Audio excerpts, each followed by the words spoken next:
Welcome back to another edition of the Business Boost Academy podcast. I'm very fortunate to be joined today by Bernie Wales, who is from Honeybee Business Consulting. Bernie, we're going to talk a little bit about your career and how you've got to where you've got to and everything else. Firstly, welcome, Bernie. How are you doing today? I'm doing good, thank you. Thank you for having me on here. It's an honor. An honor. I'm I love looking that. Thank forward you. to it. No, it is. I've looked at some of the other ones you've done, and yeah, you've got some good guys on there and some good Yeah, ladies as well. So yeah, I'm honored to be amongst that crew. thank you very much. So to kick things off, really, tell us a little bit about yourself and tell us a little bit about your sort of history as in and how you got to where you got to. Because obviously you've run a lot of businesses and that kind of thing. So give us a little bit of history about yourself, please, Bernie. Okay, well, I started off by getting kicked out of school or taken out of school by my dad because I'm not really academic, etc., and I wasn't really doing very well at school. So he dragged me down to the careers office after the headmaster had written to him saying it's a waste of Bernie's time, it's a waste of our time. He needs to bugger off. So I went down to the careers office, and my dad said to the lady behind the counter on the Monday morning, "What jobs are available?" And she said, "I haven't put them out yet. There's a little pile of cards there." And he said to me, "Right, you're going to do the first one." So I picked it off. First one was trainee manager at Sainsbury's. Right. So phoned them up, got the interview, went off for the interview. Mrs. Sheldrake, I still remember the name now. This was 1976, and went through the interview, and she said, "You're overqualified. You're going to get bored with this. Your first 1,000 bean tins on the shelf, yeah, you can cope with that, but when you're up to 10,000, yeah, you're going to be bored." Um, but she gave me the job anyway because I knew her through scouting. Her husband ran the Greater London North Scout Parascending team, and I was in the team. So I knew her. She came along and brought sandwiches to the airfield on a Sunday. So she tried me out, and I went through that management course. It was a good course, Sainsbury's good course. It was meant to take 3 years. I took 18 months and I was bored at the end. I wanted to get promoted. They wouldn't let me get promoted because I was too young.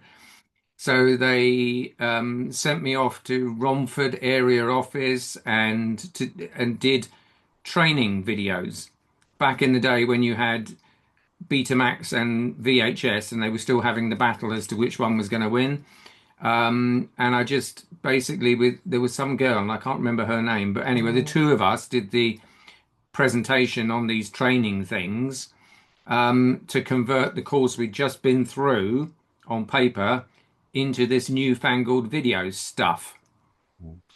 Did that at the end of that. I then got the job as assistant grocery manager at Waltham Cross, I think it was. And I didn't last there too long. I discovered by this point I wasn't very good at taking orders and doing what you're meant to do, etc. Because I kept having bright ideas and we could do it that way, or why do you do it like that? That's a bit daft. Why don't we do it this way, etc. So yeah, I wasn't fitting into the employee mold, and the hours at Sainsbury's were really quite long. You'd finish a shift at 11 o'clock at night, hour to get home. You'd have to be back at 5 o'clock in order to open up for the first lorry at 6, sort of thing. So, yeah, I was getting knackered. Thought I'd go off and do a nice 9 to 5, Monday to Friday accounting job because I was good with numbers. And the accounting job I got was with Freshwater Property Group, which was the number or the biggest private landlord outside of the Church of England in UK. And I got a job in their service charge and rent collection department. So it was numbers.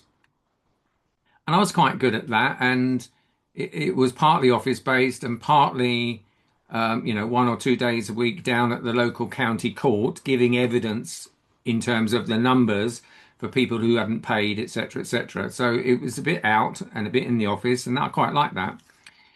And I saw these guys on the other side of the office, these property manager types, kept going out all of the time. And particularly in summer when the cricket was on, you'd never see them. They were just out. Um, and I got it into my head that I wanted one of those jobs, a property manager job, be out and about, etc. So when one of them resigned, I went into the area manager's office and said, I want that job. And he came back with the thing that I was quite familiar with. Them, you're too young, can't promote you. You're too young. But I continued the discussion with him, and he said, well, "I'll let you have the next one, and it'd be about a year's time." Okay, so I went back to what I was doing. 4 weeks later, somebody resigned, so I was straight in his office. And cut a long story short, I was 4 hours in his office because I wouldn't leave until he gave me the job. Um, but it was big West End blocks in west of London, etc. Big mansion blocks, and I really wasn't experienced enough for that. So he said, "What I'll do is I'll move the person who deals with East London and Essex in to do that because they've been doing it a while. You can have East London and Essex," which was not the best properties in the world, certainly interesting. And he really designed it on the basis, right, if you want it, fine, you can have it, but you're going to fail. My attitude was, I'll show you. And I worked my socks off, learned an awful lot in that company about how you don't do property management, how you don't do building works, but it's really cheap. Um, and also the rent collection side. It was back in the days where I used to go around the streets of East London, knocking on the door, little old ladies with their little rent book, and I would write in the rent book and take their cash. And I had a big bag of cash. How I ever got mugged, I don't know. But it was really interesting, and I enjoyed that. And then got moved into that West London Victorian mansion block stuff, which was a whole nother ball game. Um, Lots of dry rot and cockroaches, I remember. Um, then I went for a job at an estate agent's in Hammersmith, and I went to the interview, and there were four of us there. Three of them looked fairly similar to you now, and there was me, 22, for the general manager of an estate agent, which also had a property management arm and a building company. I didn't get that job. And the very next day, I was off to Corfu. I went to on holiday for 2 weeks. When I got back, my dad said, "These guys have been phoning for you," because it was pre-mobile phones and everything. Yeah. "These guys have been phoning for you. You need to phone them back." So I phoned them back, and they said, "No, you haven't got the job because clearly you're too young and haven't got any experience in a state agency. However, the guy we've taken on doesn't know about residential property management. So will you come along and run the property management?" Which, for anyone who knows Fulham and Hammersmith, if you're coming from Putney Bridge up to Hammersmith along Fulham Palace Road, it was everything on the left-hand side between the road Right. and Thames. They owned all of it and managed it. So I got that job, and that was great because I was almost my own boss, out and about. They had shops and stuff around the country, so every now and again I'd zoom off to far-flung places like Truro and see a shop like, down there. It was great. I enjoyed it. But again, I wasn't very good at being an employee and kept saying to the boss, why do you do it like that? Why didn't you do it like this? What about this? What about, etc. And in the end, he said, "I'm going to let you do what you want to do. Here's a P45. Here's 2 months' money. Go do it." And again, I Wow. thought, I'll show you, you know, and I thought, and that's where I started my first company. So How old were you then? that I was 23. So that was Wow. January 1984. Wow. And I started off by going to the local rent officers' offices because you had regulated rents back then, going through each one. one day a week, just going through, making a note of all the landlords and where they were. And then the next day, I would type up letters because it was pre-computers and stuff. I did have an electric typewriter, but it was, two fingers typing letters, and wrote off to landlords that were in there saying, I can do a good job. I'm better than the next person. Can we speak? And I did that for 18 months. And I think it was around 15 months, I got somebody reply and say, actually, come and see me. And it was a Orthodox Jewish landlord up in Stoke Newington, North London. Went up there, had a chat with him, and he basically said, I'll give you a try. There's these 12 flats down off Fulham Palace Road. Um, Go and manage those. I said, I'll do it for 9%. Your existing managing agent is doing it for 10%, so you're saving some money.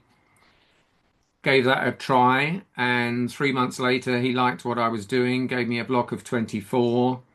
And cut a long story short, I got 400 or 500 flats to manage from him over a period of 3, 4 years. Wow. Um, and off it went. He was fine. He said, Obviously, you've got to be legal. I want you to do a good job. You earn some money, provided I earn some money." And that was fine. It was great. And got me a nice foothold in the property management world. Um, Eventually, he said, "I've got this block of 54 in Acton, and I'd like you to manage it. Downstairs by the main entrance to the block, there's an empty shop that was a barber's. You manage the block for free. You can have the office for free." Okay, off we went. So that got my first office, and it went from there, really. I think the next break was where I bumped into a developer, and there was a block of flats again in Acton, so only just down the road from the office, brand new ones, Fairview New Homes it was, and they'd built it and they made a bit of a boo-boo. Instead of having between the flats, instead of having a double skin wall with soundproofing, somebody had done a single skin wall, and you could literally hear everything in the next door flat, which at night was quite embarrassing. And I went down to a meeting that one of the residents had asked me to go down. I went down to a meeting where the sales director was down there, and they were basically saying, "Right, we're going to have to move you all out. You've only just moved in here. We're going to move you all out so that we can rebuild, one wall, whatever the party wall was, in each of these flats and soundproof it, etc." And I thought, I put my hand up and said, "Look, I'm not one of these, but I've been asked to come along. This seems a bit odd to me because you've got 3 flats you haven't sold. They're empty. Why don't you move these 3 people into those 3 flats, redo that? They can then move back, do the next ones, etc., and work your way through the block. You're not going to have any hotel costs, etc. They're on site, almost home." And he thought this was a brilliant idea, because it saved them money, basically. Yeah. So I had a chat with him afterwards, and I said, "How do I get to manage blocks like this for you guys?" And he said, "Oh, yeah, that's down to the sales director." And I didn't know he was the sales director at that time. I said, "Okay, how can I speak to him?" He said, "I've already seen you in action. I'll give you some blocks." And there it went from there. And I don't know how many hundreds, but certainly I was working with them for a good 15 years and was getting, 4 or 5 sites of blocks of flats. And that was a good, steady income of new work. Yes, you got tarred with the same brush as the developer. If things were wrong, well, that was down to you, and you were meant to put it right. and you got into the tussle of the builder didn't want to pay for it, but you don't want to put it on service charges, and there was a you had to be diplomatic about how you sorted these things out, but it really got that business off the ground. Um, and then alongside of all of that, just really built up the reputation of doing a damn good job Mm. and doing a damn good job for the residents, the owners of the flats, leaseholders, etc., who we generally worked for. The developers would build it and then hand it all over, and we'd be working for those leaseholders who'd bought the flats. Um, and that was good. And after 18, I had a vision in my head, I had a picture in my head of how this business was going to be. And after about 16 years or so, I was leaving the office late one night, come out the back office to go to the front door, and there was the picture. I I got there. I'd achieved what I wanted to achieve with that company, and that's where a little switch came in my head, and I thought, right, I can't do any more with this. I'm going to sell. Mm. And it was at the time when, do you remember when all the estate agents were being bought by mortgage companies and stuff like that? Yes, yeah. And they were buying property management companies as well. And so we had offers, etc. And yeah, they were talking nice big numbers. And we had one PLC company that came to me and they were going to pay a nice big number, lots of noughts on the end. And I got all the way to the day before we were meant to be signing the deal. And I sat down with the solicitor and I said, "What's your thoughts?" And he was very good. I'm still in touch with him now, 20 something years later. He said, "My gut feeling is," and I do a lot of these on both sides of the fence, but my gut feeling is you're going to get the day one payment, but then there's 84 pages of but. Right. There will be something in there. One of those buts will kick in. So you're not Uh-huh. going to get the rest. And I thought, no, I'm not going to do that.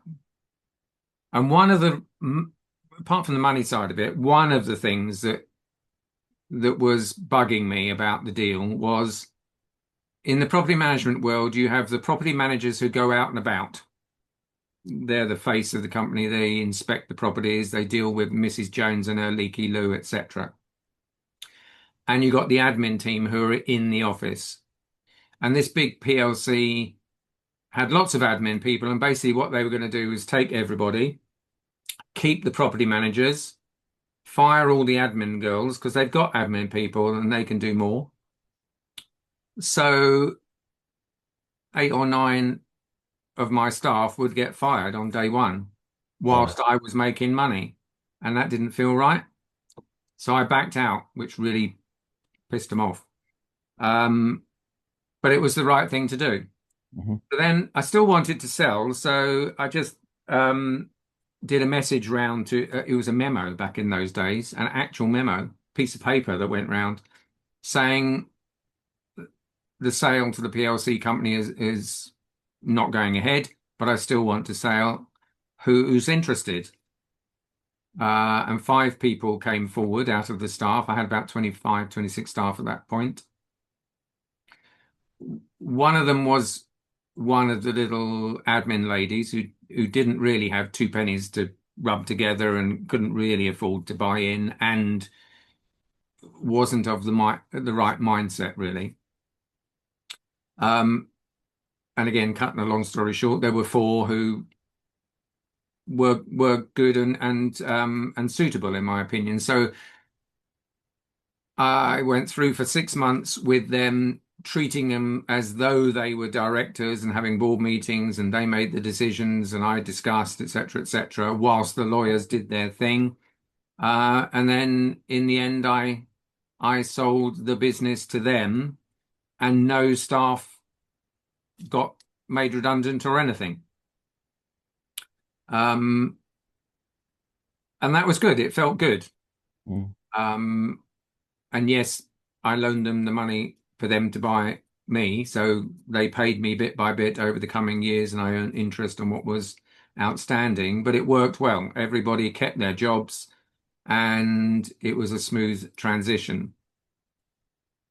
It's interesting. It's so fascinating because there's so many things to unpack in that story that you've just told. Um, Firstly, sales, marketing, right at the very beginning, writing letters for 15 months to get people interested in doing what you're doing and sticking at it and being tenacious. Huge learning in that. And obviously, back in the day, back then, typing on a typewriter rather than putting it on a word processor and printing out 50 odd copies or whatever. That was one thing. The chap, your Orthodox Jew who put faith in you for the very first, your very first effectively client, your very first client. Um, I'm curious. He must have he must have seen something in you. He must have almost to the point where here's a young person who's really, I just want to help. Did he become kind of a mentor for you at some point to support you and help you? Not a mentor in that sense, in that he was purely a client, but he was definitely someone where an opportunity came up. I would travel up to Stoke Newington and I would discuss it with him, and I would present the opportunity, present the pros and cons, present what he would get out of it, and if what he would get out of it and the risks were appropriate, he'd say yes. And he'd be happy for me to earn nicely out of that as well. Yeah, It was very fair and transparent in that regard. And he did teach me a lot about how to run a successful business. Interestingly, um, a few years later, um, an official receiver walked in the door of my office trying to claim all the computers and stuff like that. This is back in the early days of computers when they were enormous. yeah, And I said, hang on a minute. I don't own this building up here. I'm only the agent on behalf of the landlord. So you're not taking any of my stuff because the landlord owes you some money. And cut a long story short, he had been buying freeholds of blocks of flats that were mixed, partly sold on long leases, partly with little old ladies on weekly rents. And the idea was that every time a little old lady died or whatever and a flat became vacant, one he would refurbish and then sell, and then the next one he would refurbish, sell, and give that money to the bank to pay off the loans. And he'd been doing it for a number of years, and one day he stopped and he owed them, I can't remember the figure now, something like 60 million pounds, wow, which back then was worth a lot of money. And he had a very particular solicitor, a Jewish solicitor that worked with him. And instead of putting the charge on the freehold, he'd put the charge on a flat in each block. So wow, when the bank came to call in the loan, etc., and they thought, oh, we've got this block and it's got these tenants in. No, they had a charge on a flat.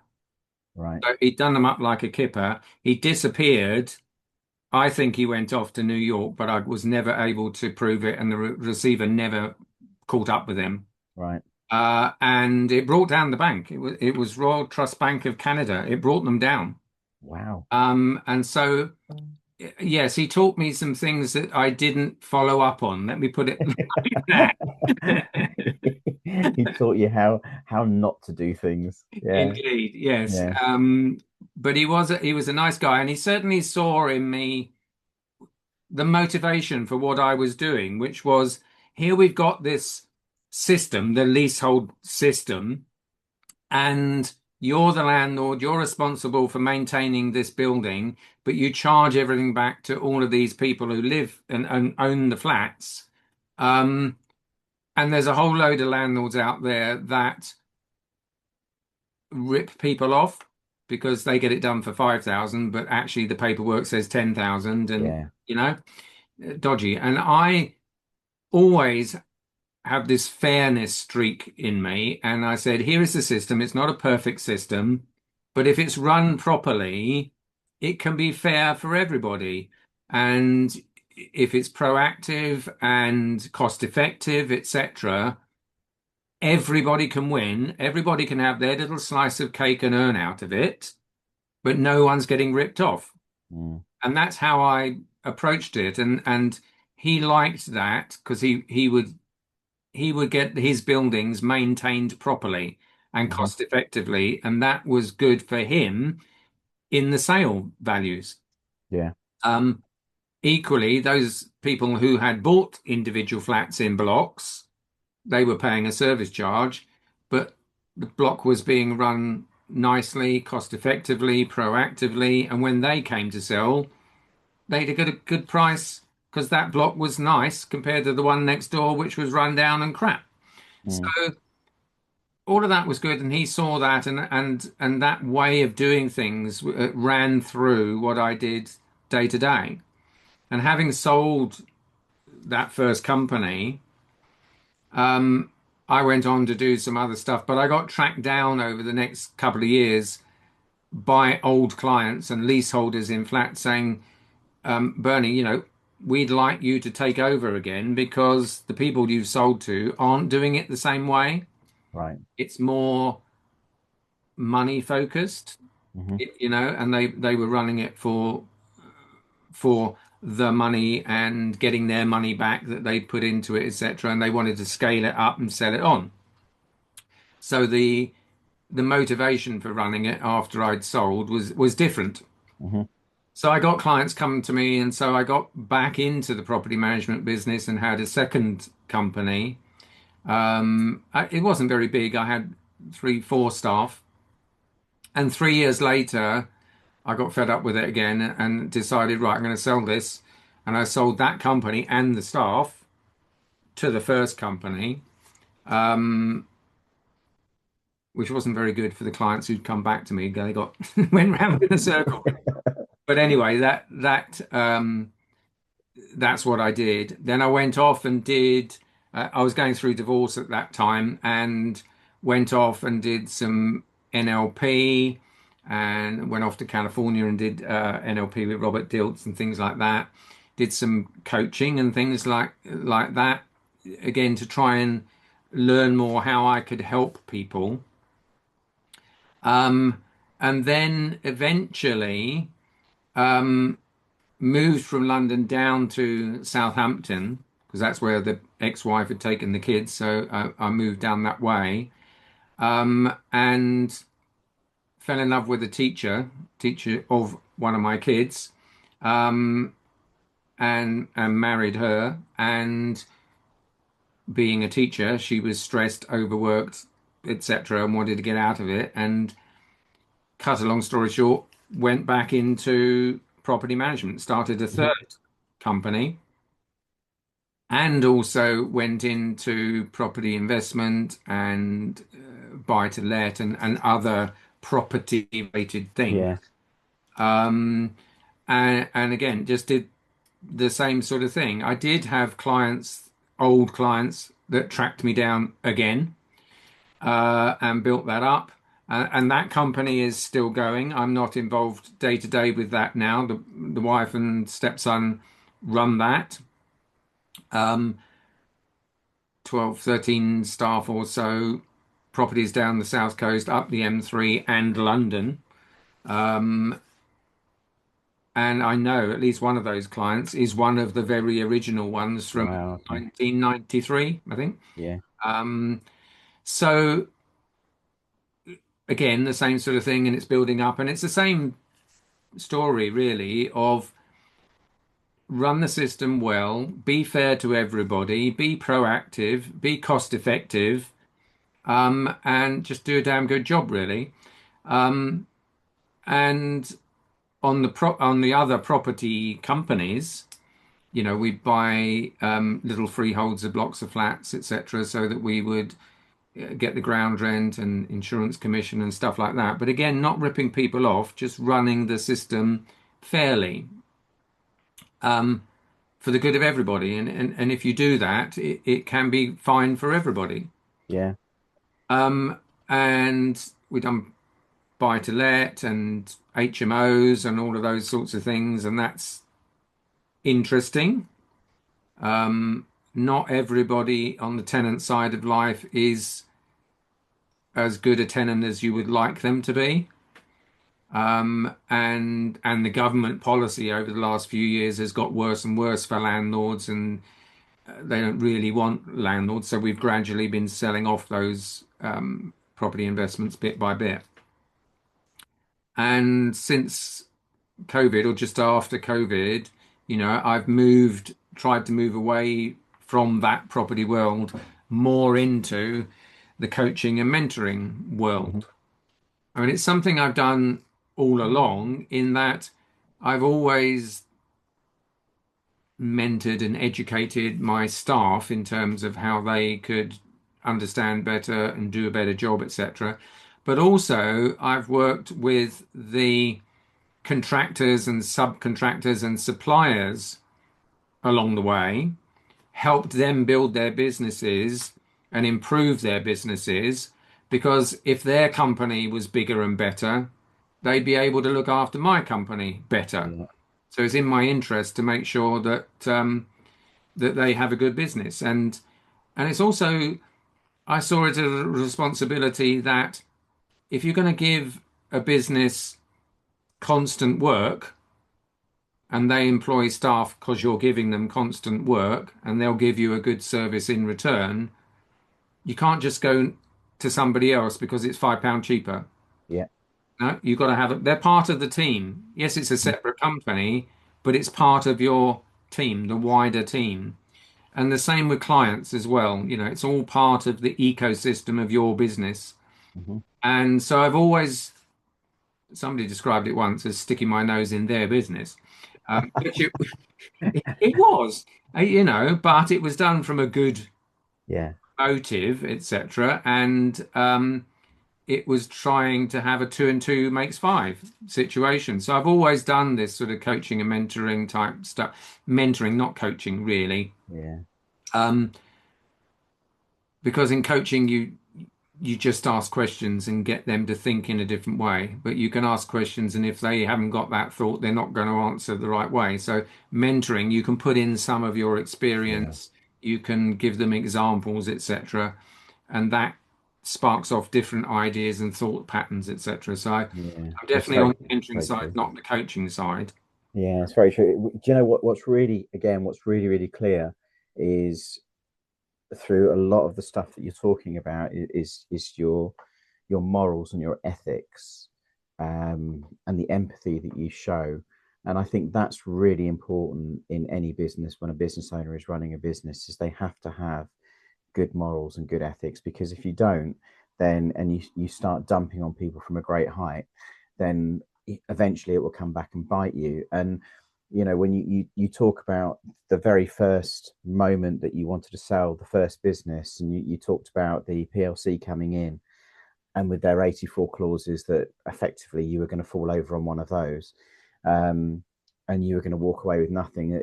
That is one of the big problems with, I've seen it with other businesses that I've worked with. And I had a good friend. He was a client, sold his business, and unfortunately, he fell foul of selling to somebody who had, let's just say, less than scrupulous morals. And you see it and you hear it around.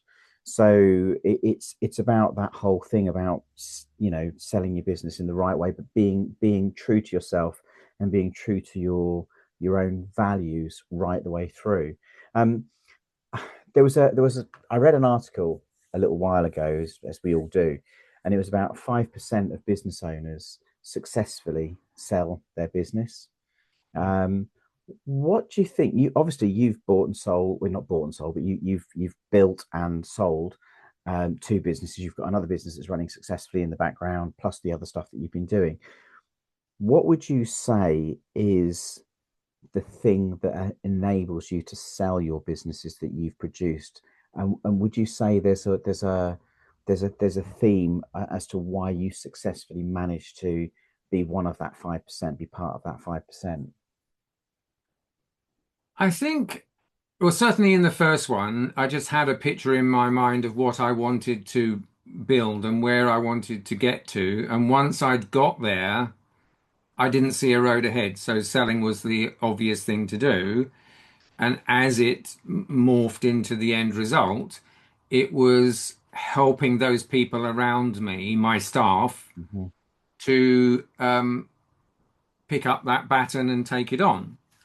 And I didn't rip them off. They got it for a nice price, a sensible price, and I loaned them the money so they could buy it back. So, I made it easy for them.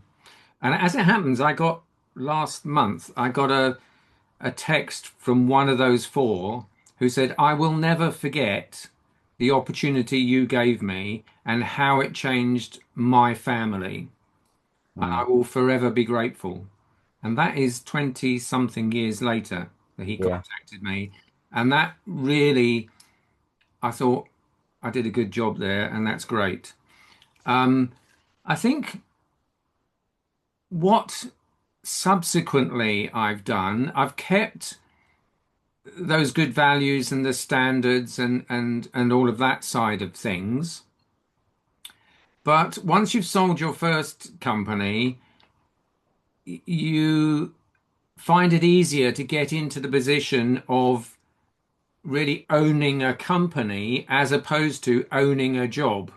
Yeah. A lot of business people that I see, they own a job that Hmm. they're on their little hamster wheel. They're really working all the hours under the sun, and they can't take a holiday because everything grinds to a halt if they're not there. Whereas I yes, at the start, you're doing everything, and then you get an assistant in, and you can delegate some, and that frees up, and then you can get another person and delegate some more. And you eventually get to a point when you've got sort of six, seven, eight, nine, 10 staff, something like that, where you've delegated all the different areas, and you can sit back and you can have a day off and it doesn't crash, etc. And then you can build that up with you being the conductor of the orchestra, and they are playing the various instruments in that orchestra. And that's what people need to do in terms of owning a business, is set it up so that the team can do what the team need to do, and you've got the systems in place, etc. Yes, you can be overseeing it and giving your experience and saying, what about that? Or here's an opportunity. I know I've met this person. I'm introducing you. You know, you look for the good, you look for the not so good, but you let the team get on with it. And so many people find it difficult to get from owning a job to owning the business. Yeah. They can't let go. Yeah. And a lot of the mentoring work that I do now, whether it's with the Government Help to Grow management course or a private mentee, a lot of it is teaching them to let go of the trumpet and the trombone and the drums, etc., and learn to be a conductor. Hmm. And they do find it difficult, and you can't do it overnight. And it's harder before it gets easier. But once they start doing it, they can see the benefit of it. They can actually get more done for the business because they're doing the things that only they can do, the important things, which is normally client facing and relationship building, etc. And the team get on with doing the job. Yeah. And then once they've learnt to be a conductor, quite often actually, well, for one thing, they cheer up, they're less stressed, and they can see everybody around them is happier. But also, fairly often, they end up conducting more than one orchestra. Mm. And it's just as easy to conduct two orchestras as it is to do one. But Yeah. if you're playing a violin, you can only play the violin. You can't do that in two orchestras. Yeah. So it's yeah, it's interesting, and getting people to see that opportunity and take the difficult road and make the effort to put down the violin and pick up the conductor's baton. Yeah. Yeah, it's so fascinating hearing you talk about it because I can relate a lot to that with within the work that I've done over the years, the business that I've been involved with over the years, and also the clients that I talk to as well. And I say exactly the same sorts of things. It's about what you have to do is you have to effectively almost remove yourself from the actual day-to-day side of the business to oversee the business. The other thing I notice as well with people is there's a mindset shift. And when people remove that mindset from the fact that they've built and nurtured this business and it's a baby, it's their little baby, to actually it's a vehicle for paying your mortgage, and they disassociate the emotion from the business itself. That's something that you see, and it's difficult for people to do with their first business because that's just the way that they feel about their first business. But with the second business, it's much easier to disassociate yourself emotionally. And even people who have had businesses that haven't necessarily been successful, or they've been successful for a bit and then ultimately those businesses have folded, when they go into business for the second time, the emotion has been removed and they make much more, I would say, um, calculated business decisions rather than business decisions that are driven by emotion. So it's that whole experience element. I think that people, as people bring on board and they move forwards with stuff, it's really true. Everything that you're saying, I can completely and utterly echo because I see it all the time in doing what I do, I and it's think really interesting. it's a If we valid point there that that people in their second and third or whatever business are more business-like and less emotional, but I think they still have to have that emotion there and care about the business. Yes, And certainly when I'm doing my mentoring work, it's not my business and I'm looking at it from the outside, so I am objective, but I do care about that business and I want them to yeah, do well, and I care about my mentee, and I want them to do well and be happy, etc. So there is an emotional element in there. I don't think you can be well. I don't think you should be totally ruthless and business-like and just look at the numbers and just do what is good for the business. I think you've got to maintain that human yeah. side. I don't mean in the fact that they become completely and utterly devoid of emotion. But what I mean by that is they're able to make more I would say calculated business decisions rather than just making decisions with their heart. One of the things that my parents did within their business when they had their own business was they made a lot of decisions based upon purely on emotion, and they felt that they were making the right decision at the time. They made those decisions for the right reasons, but they were the wrong decisions. When my brother and I took the business over, whilst we still were emotionally involved with that business, we actually made decisions, or we tried to make decisions that were less based upon emotion and more based upon the numbers and the facts and things that we were seeing. And that's kind of what I mean by that. And I think you're right. You do have to you have to run the business in a human way. You can't run the business in a not in an inhumane way, because if that's the case, it then becomes a pretty toxic place to work for the staff involved, for the people owning and running the business. But I think what it does is when you get more experience in business, what it does is it allows you to sort of detach yourself a little bit from the heartstrings and actually make more calculated decisions for the right reasons, obviously. And I think that's quite important. Um, if you could go back, go back to sort of like the early days of, you've got young Bernie out there, you're in your short trousers and you're running around and you're going out seeing all these people, and then you've got I'm going to call you experienced Bernie rather than old Bernie, right? So you've got experienced Bernie and you're going back and you're speaking to your former self, and so what one nugget would you say, Bernie, don't do that, do this? What was the one piece of information that you would love to have had somebody give you back then? Wow, that's a very difficult question to answer off the top of my head, but I think something that I do now, which I did far less back then, because when I was young and 23, 24, I was driven, this is the way I want to run this business. This is what I'm going to do. I was definitely going on a particular course. And that probably came across to my clients and potential clients, and certainly the leaseholders in the flat.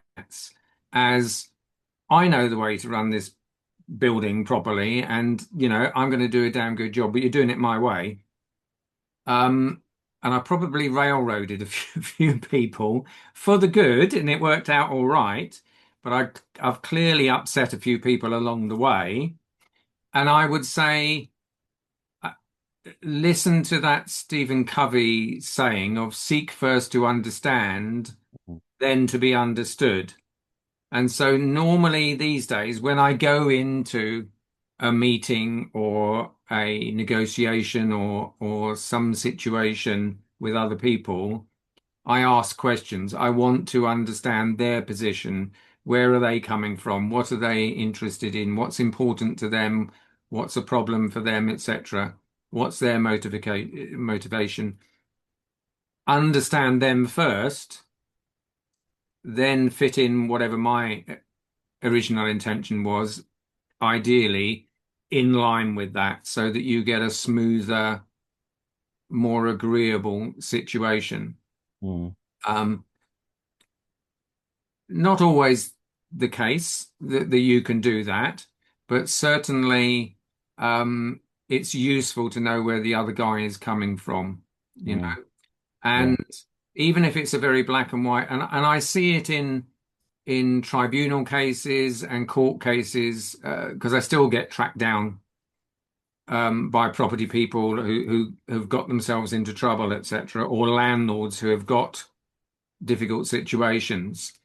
And from a leasehold point of view or a law point of view, it's very black and white. Mm. XYZ was done. The law says ABC, Yeah. very black and white. But I even go into that and try and understand with that person who's in the wrong. Well, what were they trying to do? Why did they do that? What did they know? What did they not know? And quite often there's a whole bunch of stuff they didn't know. And then once you understand where they're at and why they did it, then you can explain and educate and say, well, the law says this, and Mm. you're there. Because just because they're in the wrong doesn't mean that they did it deliberately Yeah. or in a malicious way or something.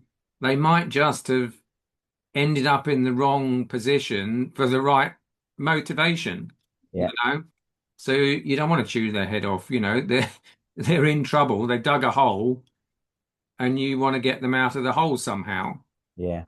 So yeah, I think that would be the thing that I would tell my younger self is seek first to understand and then to be understood. Mm. That would that generally is a good thing. That's a really, really good point. And again, when you are younger and you are under pressure, or you've got this tunnel vision of knowing what you want to do and knowing what you want to achieve, you can jump in with 2 feet. And I know certainly it's something that I would have done in the past myself, and you won't necessarily think about the consequences because you've got the single-minded vision or whatever. That leads nicely onto the point about mentoring. So I'm like you say, we had a very brief discussion about this before we started recording about the mentoring side of things and what that means. How, how did you end up actually going into? So you've obviously got a very successful career behind you and everything else. What was the motivation behind going into mentoring small businesses and supporting small business owners that are basically starting out, or venturing on that journey to grow their own business? I think it was helping people. A lot of the motivation over the years is wanting to help people improve Mhm. a situation, etc., etc. And I first got into mentoring way back in the 1990s with the Prince's Trust. Yeah. And a friend of mine worked for the Prince's Trust, and she said, "You'd be good here. I've seen what you do, and you'd fit in here. You'd be good." And so she got me involved with that. Um, just a quick aside, I remember my very first Prince's Trust mentee. She was a lady that did pottery, um, and lived on a canal boat. And so I went down to Hanwell, was it? So, Grand Union Canal, anyway, somewhere in West London, to have that first chat with her as to tell me all about the business and all the little questions that the Prince's Trust wanted answered. And she basically wanted £1,000 loan in order to take her hobby into being a proper little business. And it was a great little meeting. I liked her. It was novel being on, seeing her with a kiln and everything else on a canal boat. Anyway, I went back to Prince's Trust HQ, reported back. They approved the loan. They sent her the £1,000. I went down the next month to have our first session because it was, a 6 month thing. Canal boat gone. She'd gone. She took Yeah. the £1,000 and disappeared. So my mentoring career got off to a really good start. Um, but no, I did that, and that was good. I in latter, more recent years, really, because I was doing less work in terms of the property coalface, etc. I still wanted to help people. I still wanted to um, see improvement in situations, etc. And so mentoring was the way to go. Um, I can't remember how I bumped into Help to Grow and the management course that the government runs. But somehow I bumped into it. I I got involved with that, had to go through a whole load of hoops and jump over various things to, they've got to check you out to make sure you're not totally insane. And I got through that and tried that out. And you do get a range of business people on that, from the small guys up to the bigger PLC type companies. And it's not necessary. It's interesting actually how it doesn't really matter what the size of the company. People's motivations are either good and they get things done and etc., or everything is a problem and they can't really get there.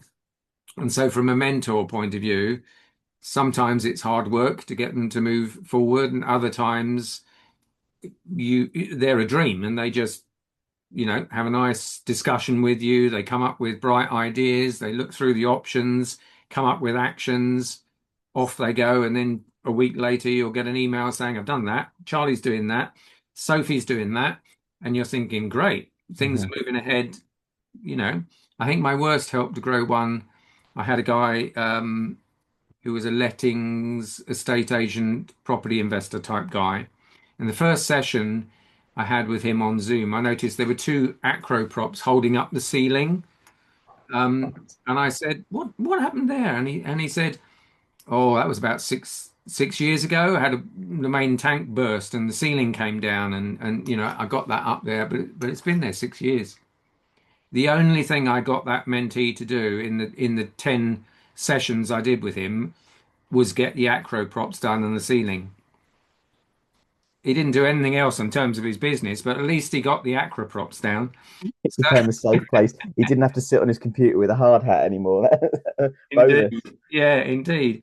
But you have other ones where, I can think of one a guy who's up in Aberdeen, and he was moving from production director into MD role, and the MD, who was the original owner, been there 35 years, was going off to play golf. And he knew this mentee knew everything about production. He'd grown up boy to man and knew everything about it. But moving across into the MD role and thinking about accounts and marketing and HR and all these other things was a complete unknown for him.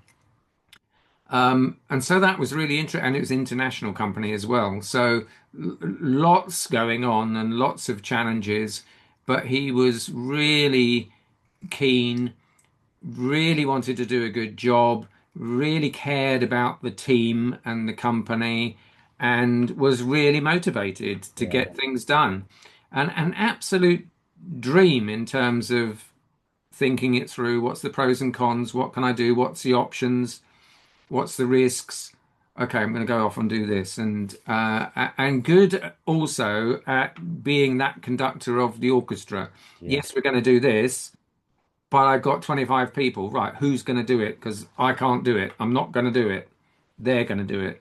Yeah. And that was good as well in keeping his diary relatively free, um, but also empowering the team to do a Mm, good job and to work together and um, do a good team job in the right way, yeah. and not dictate to them.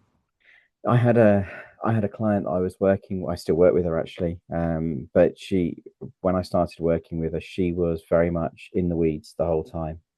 And but she was an amazing sponge.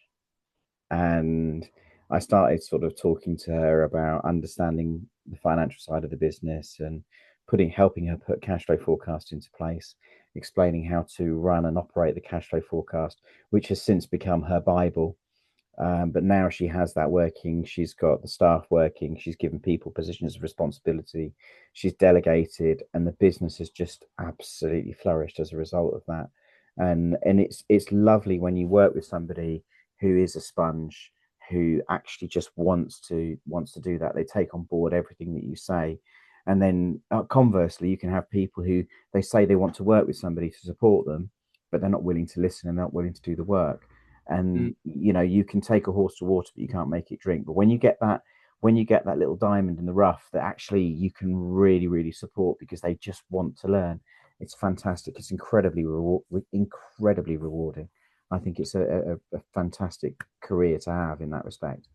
It is brilliant, and also you touched on the numbers there, and I find that an awful lot of business owners don't know their numbers and what's good for Yes. them and what's bad for them, even though they've got accountants that say, yeah, we do all this and we look at, no, most Mhm. accountants look in the rear view mirror and tell you what happened 6 months ago and how much tax you got to pay.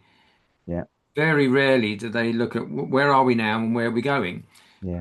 and what do the numbers say, and hence what's the first step of whatever we got to do. So getting certainly a lot of what I do is getting those business owners to understand their numbers. Mm. And I do that in terms of, right, if this was my business, what jumps out at me? Where's the opportunities? Where are we losing money? Where Mhm. where's the bad bits?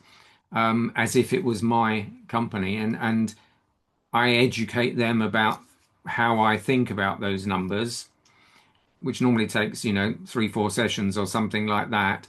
And then after that, I get them to educate me about what they see in their numbers, Mhm. just so I can check that they understand about their numbers and what's good for them and what's bad for them, and it's really important. And the more they get into it, the more it is the life and blood of that business. If you Yeah, understand the absolutely. numbers, Yeah.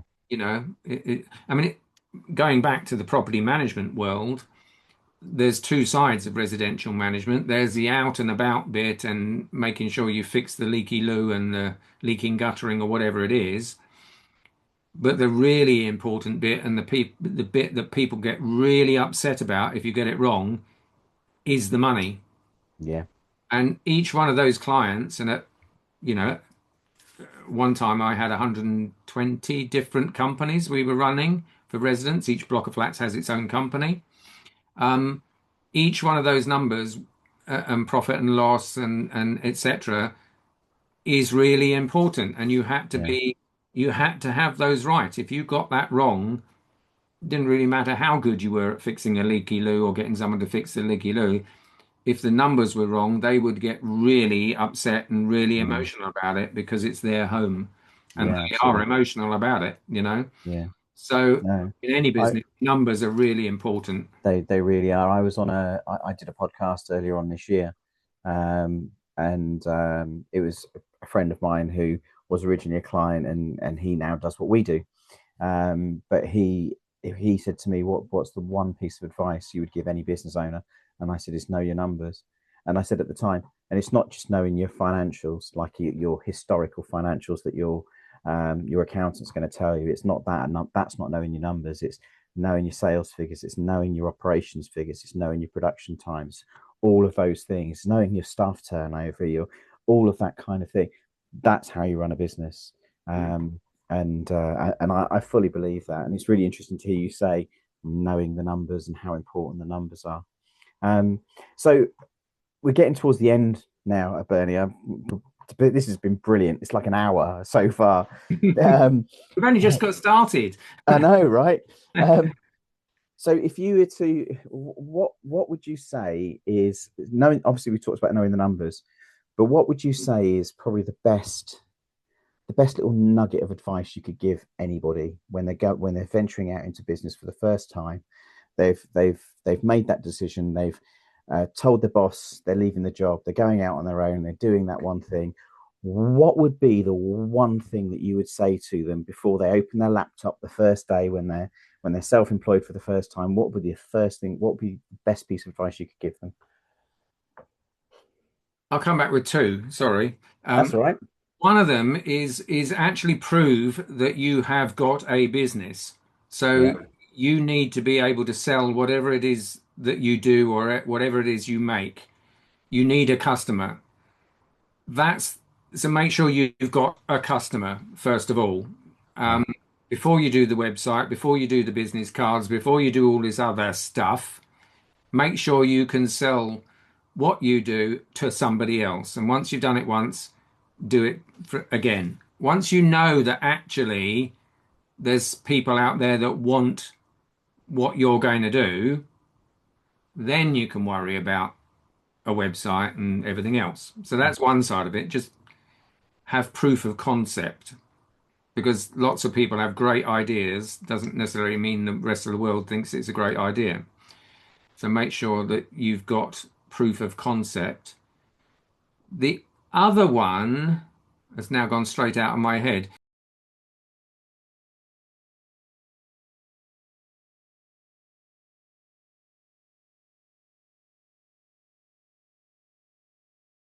Yes, don't do it alone.